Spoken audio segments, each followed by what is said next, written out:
Good morning. कसे आहे सगळे? एकदा एका माणसाला अशी डायरी लिहायची सवय असते रोज ट्रेनमधून अपडाऊन करताना काय काय घडलं, काय काय पाहिलं.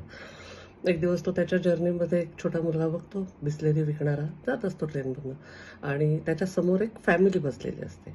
तर त्या फॅमिलीतले लोक त्या बिस्लेरीवाल्याला बोलवतात छोट्या मुलाला. म्हणतो किती बिस्लेरी? तो म्हणतो 20 रुपये की. ते खूप हुज्जत घालतात त्याच्याशी. 15 रुपये की बॉटल है, 20 रुपये में बेचते हो, बहुत महंगी है, वगैरे वगैरे वगैरे. तो मुलगा चुपचाप पुढे चालला जातो. या माणसाची क्युरिओसिटी वाटते की तो इतका छोटा मुलगा आहे आणि यांना काही आर्ग्यू करत नाही किंवा काही क्रॉस करत नाही, चुपचाप चालला जातो. तो सहज त्याच्या मागे जातो.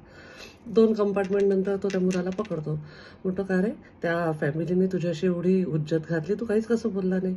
तर तो छोटा मुलगा सांगतो, साहब उनको पैसे नहीं लगे थे, उनको सिर्फ टाइम पास करना था. तर तो म्हणतो, कशामुळे? तो म्हणतो, साहब जिसको प्यास लगती है ना, वो बॉटल लेके पहले ढक्कन खोल के पानी पीता है, फिर पूछता है कितने की है. उन्होंने पहले पूछा. त्या माणसाने त्या छोट्या मुलाच्या ऑब्झर्वेशनवरनं घरी येऊन डायरीत काय लिहिलं असेल? त्यांनी घरी येऊन लिहिलं की ज्या माणसाचा गोल सेट असतो त्याला मधले ऑब्स्टॅकल्स दिसतच नाहीत आणि ज्या माणसाचा गोल सेट नसतो त्याला गोलमध्ये पण प्रॉब्लेम दिसतो.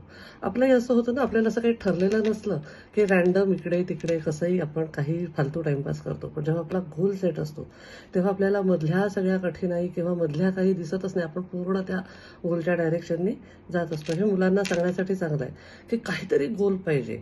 एमलेस जगण्यापेक्षा एखादा जर का आपण गोल ठेवला तर ह्या मधल्या सगळ्या अडचणी आपल्याला अडचणी वाटत नाहीत. Stay blessed. I love you all.